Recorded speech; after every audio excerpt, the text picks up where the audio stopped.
All right, welcome everybody to our latest Live Motocross podcast as we talk all things SMX after the finale in Las Vegas with the great man Jeff Beaver from Whiskey Throttle Media. Obviously, firstly, thank you to everyone for listening and supporting the site and these podcasts. It's greatly appreciated.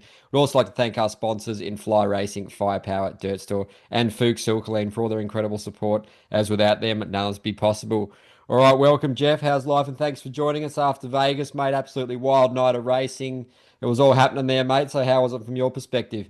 It was absolute insanity. It was nice having the mains be at night because it was hotter than shit during the day. So that was definitely nice for being outdoors. But that was a long couple of days, and there were some weird vibes. It just kind of seemed like everybody was like, "Hey, let's get this over with." Almost. I don't know. It was strange. Yeah, it was weird, mate. That's for sure. And I guess, before we talk about the on-track stuff, how was the vibe heading in? What was your sort of take on the atmosphere and the fan attendance? Was everyone sort of feeling pumped about it? Obviously, the media pack like yourself are pretty jaded at this point, but were the fans digging it, mate? And were you happy with how the layout was and everything for that side of things? Oh yeah, that place was absolutely packed, dude. And I like the track. The track for filming was a big improvement over last year. I don't know how it rode or what they thought of it, or don't really. My opinion don't mean shit. But as far as for filming and stuff, it was great. I don't know. It was all right. Just like I said, it was the weather was a bummer. Yeah, that's it, mate. It was looked like it certainly, yeah, it was crazy on and off the track, mate. But I guess we'll talk about the Deegan incident first, mate. Obviously, you got that first incident with Ryder D. You've got the film of that, mate. That was incredible, mate. Surprised Ryder's okay after that, but we'll touch on that later. But the Deegan incident, mate, obviously broke his collarbone, getting involved in some shenanigans with Shimoda there. That was kind of his way, the only way he knew and the only real way he was going to win that title because Joe was riding so well. But it wasn't the greatest look, was it, mate? It was super entertaining, obviously, but just what's your take on it? Riding like that, a lot of people saying he should get black flagged, doing stuff like that because the sport's dangerous enough without trying to take people out. But what's your take on it, mate? Deegan, he doesn't care about what people say. He just does what he thinks is best in the moment, mate. But massive bummer not having him for the nations too with that broken collarbone. But your thoughts on all things Deegan, mate? Well, there's two sides to every Deegan story, right? There's the camp that he wasn't riding him too rough, and there's other um, camps that just want to see him, keel hold for it, and the way I look at it is he had his back against the wall, and he knew that even if he beat him, he was gonna lose it, and probably just kind of figured to himself, screw it, I'm just gonna knock him down, which he did do, and I kind of figured that was coming in the second moto. He was really locked in hard, but everybody was saying he was riding so dangerous and dirty and all that. I guess he cross jumped over in front of Seth Hammaker over that over under past the sand section. I didn't see it. I haven't even seen a clip of it, so I don't know. But how it is. If a Deegan hater says it, then he was like throwing rocks out the window at him as he was coming over and trying to throw a rake handle through his spokes as he went by. I mean, it just gets exaggerated pretty hard. But so I don't know how that one went, but all the shit they showed on TV, Hayden went into the corners, and that was all kind of low speed shit. So if he knocked him over the berm, kind of, like what happened to um, what's his name, Cole in Salt Lake City, if it went down like that, it probably gave him enough gap with a points deduction where he might have pulled it off. He only got a 5 point deduction, so if he knocked Joe down and Joe was third or fourth on the finish line, Deegan's your champ, and yeah, he probably didn't give two shits what anybody says to him. But uh, I posted a post of what happened with the Wolf. That dude hit what was that Langenfelter he hit? He hit Yeah. Langenfelter at Mock Jesus. Mm. And, you know, could you imagine what people would have done if Hayden had done a hit like that at Joe? And he had every opportunity in that back section. That stuff was wide open, but he chose to do it into the corners and slow up and wait for him into the corners. So everybody was like, "Oh, he wasn't thinking, he was smooth brain and shit." Well, I don't quite buy that. I think he was kind of calculating mass destruction. You know what I Yeah. mean? I think he could have, if he wanted to just lay waste, he could have, and he didn't. So yeah, did it work out? No. Joe's your champ. Yep. And Joe's a great guy, and happy for him too. But also, I dig the shit out of that Hayden went for it, dude. You know, if he didn't do what he did in that first moto and come back, that was the ride of the year. I don't care what anybody says. That was absolute insanity. Dude's a freaking animal. Props to Rider D for not getting beheaded. Mm. And then yeah, going for it in Moto 2, you know, I talked to a couple guys who are new to the sport and and never been a part of this, and everybody said afterwards that was effing awesome, you know. And so you take Deegan out of the mix, and really Vegas was a snooze fest. You know, Joe would have won that running away. You know, the 450 motos were pretty good, but even then you were just watching Jet. You know, come. He was clicking and clicking, and I'm gonna get hit by SMX. Come on that one. He was just going and clicking off laps and shortening up his time, and I was like, you know, he's gonna win it. And that second moto, just kind of the same thing. It's just kind of like, it's almost like when Ricky was racing outdoors, you just knew he was going to win, you know. And luckily for me, I was a massive Ricky fan when I was a younger guy, and so it didn't bother me too bad. I thought it was awesome, but you know, as I'm older, I would just want to see a bunch of competition out there, and we're not going to see a lot of that in the 450. Jet's just going to get better and better. So you know, back to what I was saying about Deegan, without him, you know, it would have been just kind of a lukewarm, I think, finale. And he brought all the entertainment, and whether you like him or don't like him, you got a visceral reaction out of that race, and you got your money's worth. So, is he going to take it as a teachable moment? I'm sure. You know, he's not stupid, and his dad's going to kind of instill some wisdom in him from this. You know, nobody's going to walk away from having that happen at the end and not learn and get better from that, you know. But will he go knock your ass over a berm again? Absolutely. And I'm here for it. And I can't wait to see it again.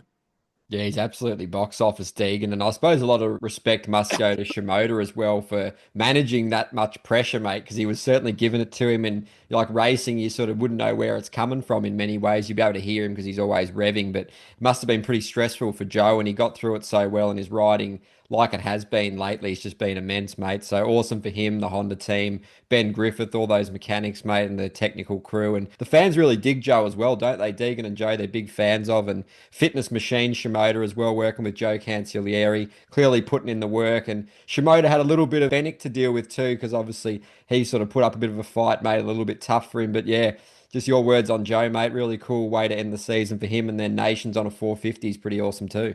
Yeah, Joe's just a great dude. You know, he's Hayden's the yin and he's the yang, right? Complete polar opposites of personality. Just an absolute beast on a bike. And if you look at how his season went when he the when Dakota put that pit board out and hit his hand and broke his fingers, which Dakota did not mean to do on purpose. Uh, he was like, okay, well, Joe's season's over. You know, let's see what happens in 26. And to go from that and ride through what he went through to qualify as high as he did into SMX, and then yeah, he got some help from brother Levi, but at the end of the day, he had the most points. He's your champ, and he is just humble as can be, cool as hell. So happy for him, and really happy for Ben Griffith because Ben's just an awesome dude, and man, I guarantee that dude partied. You know, he was having a good time after that. But yeah, I mean, good on Joe, good on his everybody on that team who helps Joe get where he's at, and. Uh, well deserved. And the nice thing is you know, all the people were talking about what's going to happen with his contract going into 26. Well, I guarantee you better put another zero on it or give whatever he wants because he's kind of writing his own ticket at this point. So to everybody who doubted him, you know, whatever, you know, and the change was at Redbud. Mm. To me, the change was at Redbud. I jokingly told all those guys the other night that Joe went into Redbud Japanese, came out a redneck, and he left Las Vegas an American. And you should have heard the crowd. I don't know if it translated over on TV, but you could have heard him over the Jets launching at Nellis, dude. It was just Joe, Joe, Joe, Joe. It was amazing, and I mean, I can't imagine how good that has to feel from that kid to be away from home. All his friends are in Japan. He's living in Florida kind of by himself. A bit on the lonely train, and to go in there and get that championship and have those fans cheering for him like that, that's got to make all those nights where you're just sitting there going, man, what the hell is going on here? Make it all worth it. So good on Joe, and can't wait for 26 Supercross, and I hope to hell him and Hayden are on the same coast. Oh, it's going to be great, mate. Lot B's done wonders for him, like you said, hasn't Yeah, yeah, lot B, and a pair of red Ethicas, dude. it? He's dialed now, mate. But Oh yeah, yeah, if you want to win a motocross race, you go get you some red Ethicas, dude. That's a winning combination. He's superstitious, and them red Ethicas, I don't know what they do to your nuts, but they make them drop.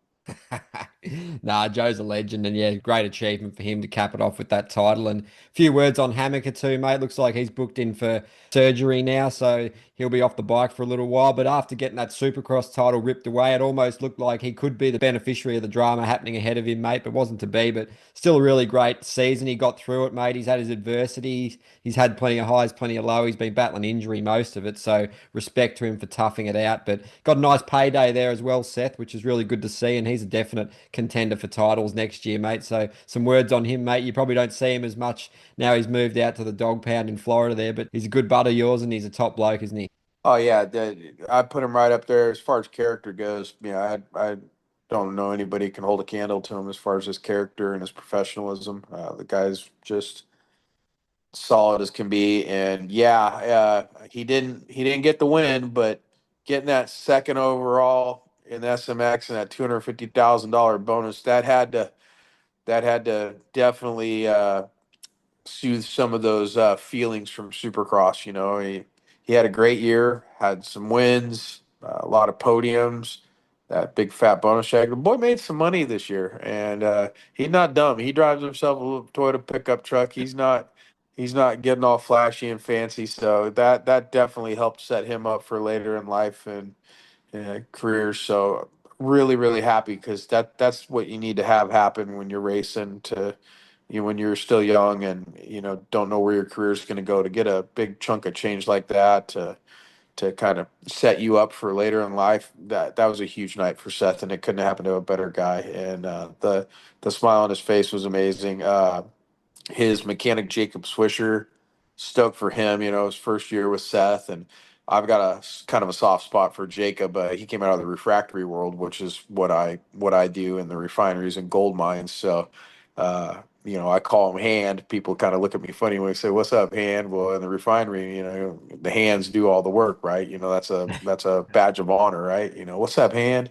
If you're a boot, you're just sitting on your ass. So anybody was wondering what that meant. But anyway, yeah. So seeing him do it, got a refract guy out there doing work, putting in work. Ain't nobody gonna outwork him. And to see him teamed up with Seth was pretty freaking cool, and that definitely was solid to see. Yeah, mate, absolutely well said. It's really cool. Hope for more success for him. And obviously, Vial finished up third there. Really nice way to go out from his American stint, mate. Two championships in Supercross. Then he's heading back to the European MXGP based circuit there, mate. So really cool for him. And then Thrasher went under the radar a bit, didn't he, mate? He ended up getting fourth overall. Really good riding, consistent as, didn't grab the headlines, but really good for someone like him to put in such a great performance like that because he's kind of win or bust a lot of the times in Supercross and whatever. But yeah, to put in a shift like that's really good, mate. So some words on Vial and Thrasher.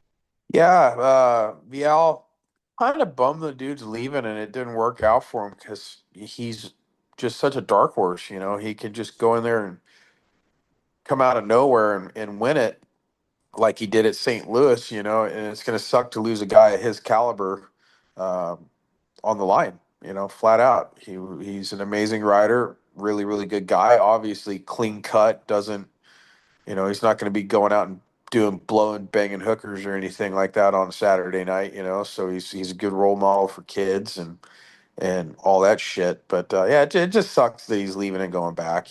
Maybe we'll see him again in the future once he gets some time under his belt on the 450, and who knows.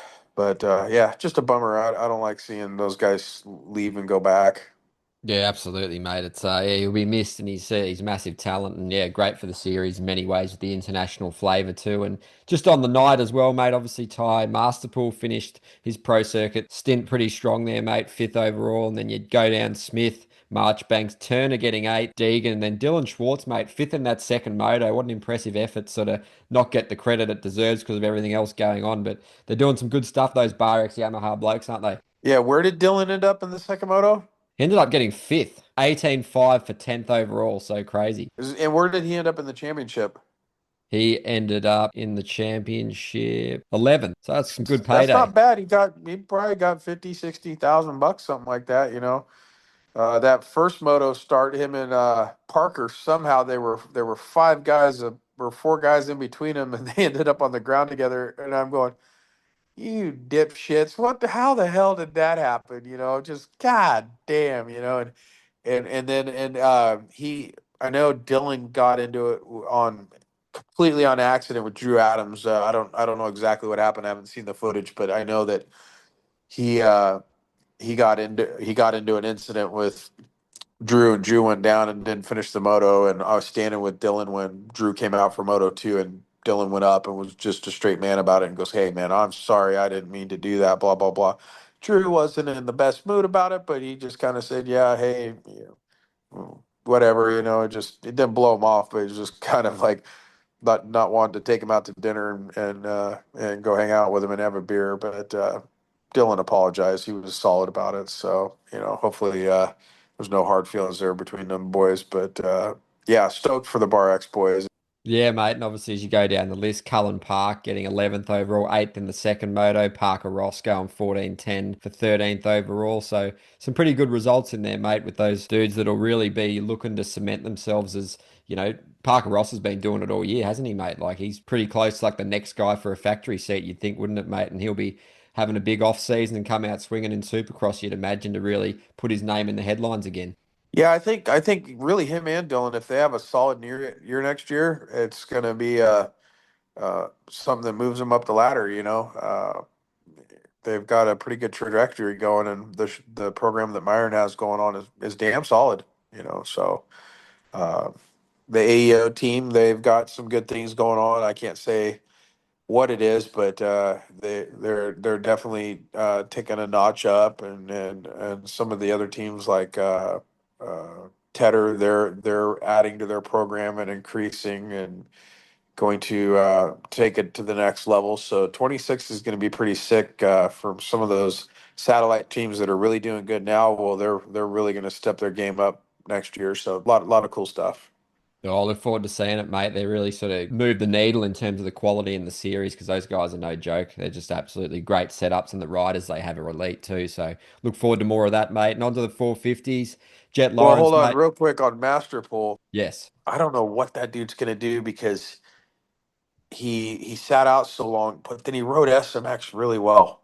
Mm. And it's like, I hear about some things going on with the kid and all that stuff, and I won't elaborate about that. But his riding's been doing the talking here the last couple of racing. It's like shit, man. Why didn't you have that kind of ride earlier in the year to where you could have locked in on something? And I don't know. I've heard rumors that he was going to HEP for World Supercross, and hopefully he gets something like that and can get through World Supercross in one piece and come back for the American Series and show people what he could do. Get some Supercross time in, because what did he make it to San Diego last time, and then he was out.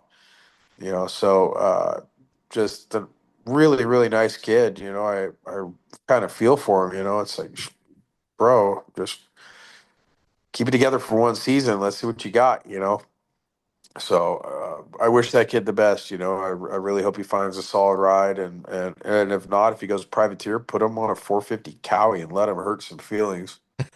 Yeah, mate, he's super talented, one of the most talented out there for sure. So just hopefully it all falls into place for him because it's pretty brutal if you can't lock down a factory seat. So he'll be working, no doubt, to hopefully get a good program for 2026 and see what he can do, mate, because we've seen it.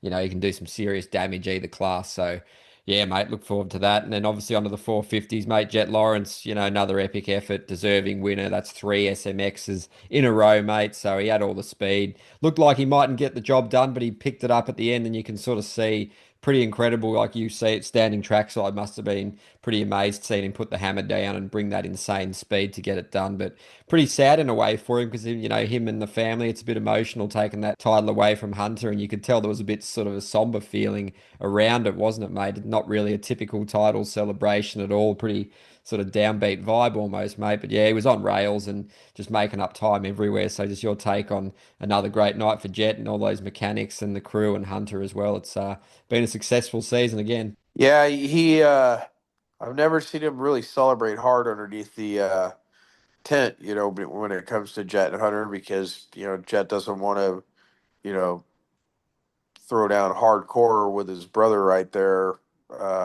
just coming off the track. He's pretty damn respectful to his brother. I'm sure when they get down back to the truck and everybody's heart rate's gone down and the adrenaline's gone and reality sets in, they probably let loose a little bit more and have some fun. But right there underneath the tent, they do a very good job of kind of looking out for each other. I posted that clip of Jet going over and putting his hand on Hunter, and Hunter had his heads in his hand, or his head in his hands, and that was just a pretty cool moment between two brothers that Jet was more concerned about Hunter's well being than he was that he just won the title.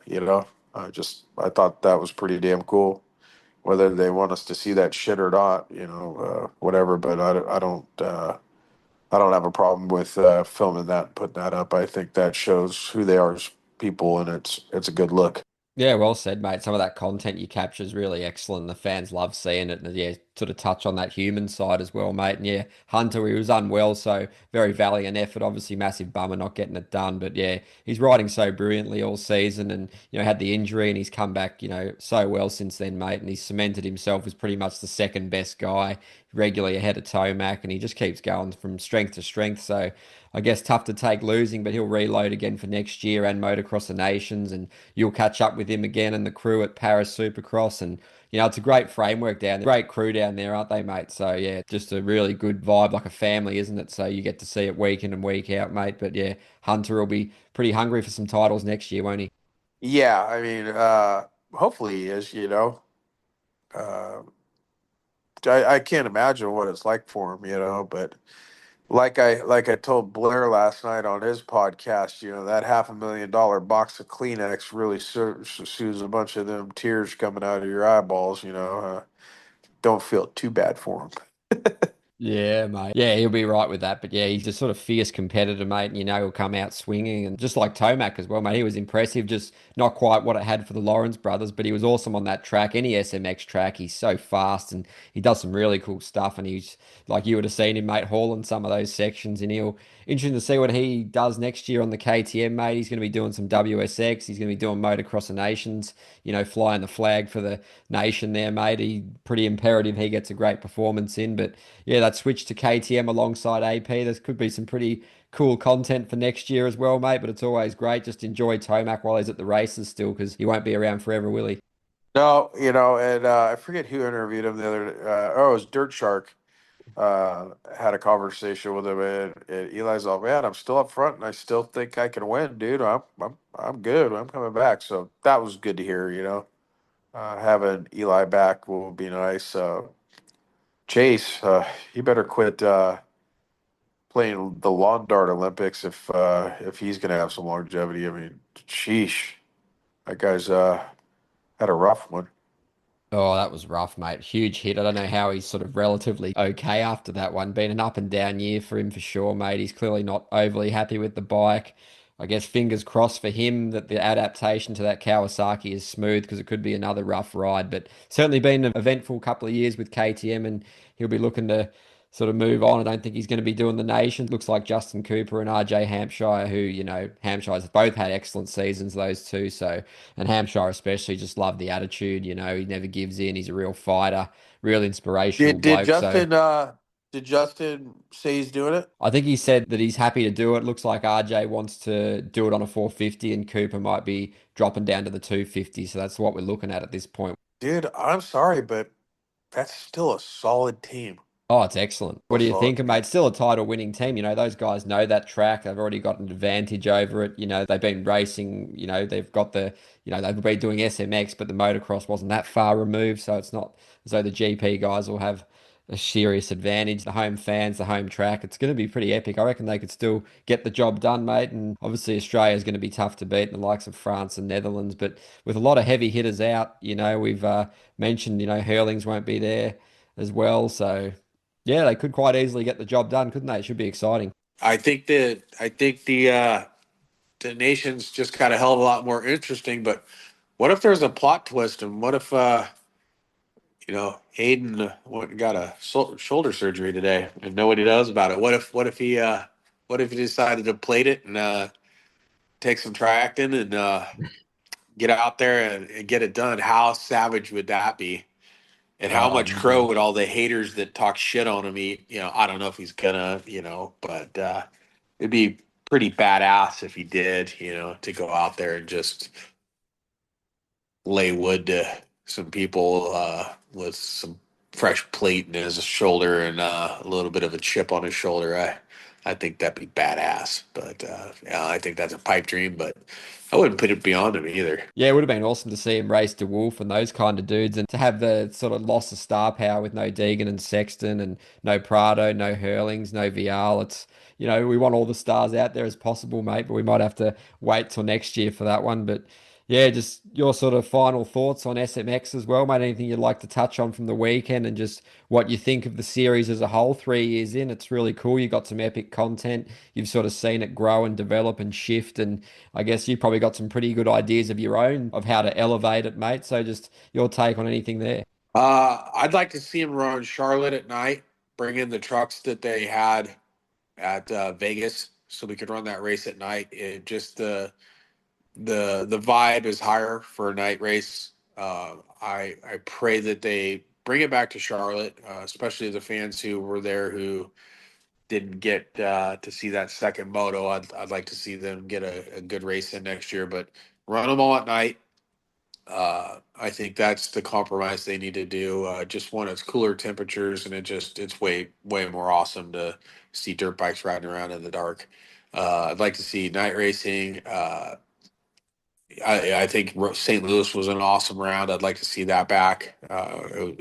Maybe go a little more into the convention center. They had plenty of room. Go a little farther in there, add a little bit more length to the track, but or go outside the stadium. Go out onto the street out in the front there. That would have been kind of sick. Go out the tunnel and then come back in. Uh, there's a couple of cool things I think they could do, but I think the hard thing for them coming in is the first 2 years were so epic and the storylines were so epic and they played out as perfect as you could. At some point, you knew uh, that it was just gonna not be as good as the year before. And I think that was this year. And no shot at Joe or anything. I mean that's fairy tale ending for him, but it just didn't dial up the way that the intensity and the conclusion, kind of felt like a cliffhanger with Hayden crashing and walking off, and we didn't get to see the finality that I think we were all looking for of them going over the line together and one of them the champion. So that was kind of let the air out of the whole thing for me, that it didn't finish out.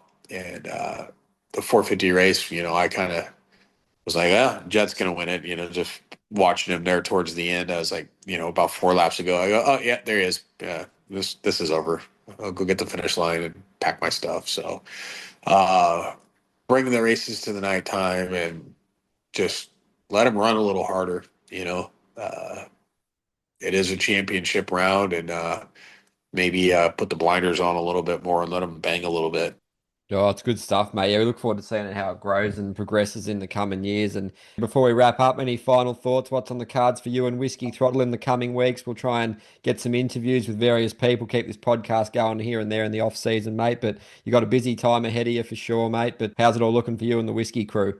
We got a big shoot tomorrow for a client, and I got to go back to Vegas, up into Nevada for 3 weeks, and kind of wrap up my year with the mining stuff, and then take take some well-deserved time off before I go to Paris for that race and my anniversary of my wife. So we're going to stay over there after that and go to Normandy, and I'm sure I'll go check out a bunch of foofy shit in Paris that I don't give two shits about, but be stoked to go to the race and see Normandy. That's a bucket list item, and then just go play around at the practice tracks in the off season, and before you know it, it'll be Anaheim 1. Yeah, absolutely, mate. Been awesome having you on all season again. So yeah, thanks again for your time, mate. The fans love this here and the insight you get from the track, mate. So thanks again, and yeah, massive thanks to the listeners for supporting as usual, and huge thanks to the sponsors in Fly Racing, Firepower, Dirt Store, and Fuchs Silkalim for all their incredible support. As without them,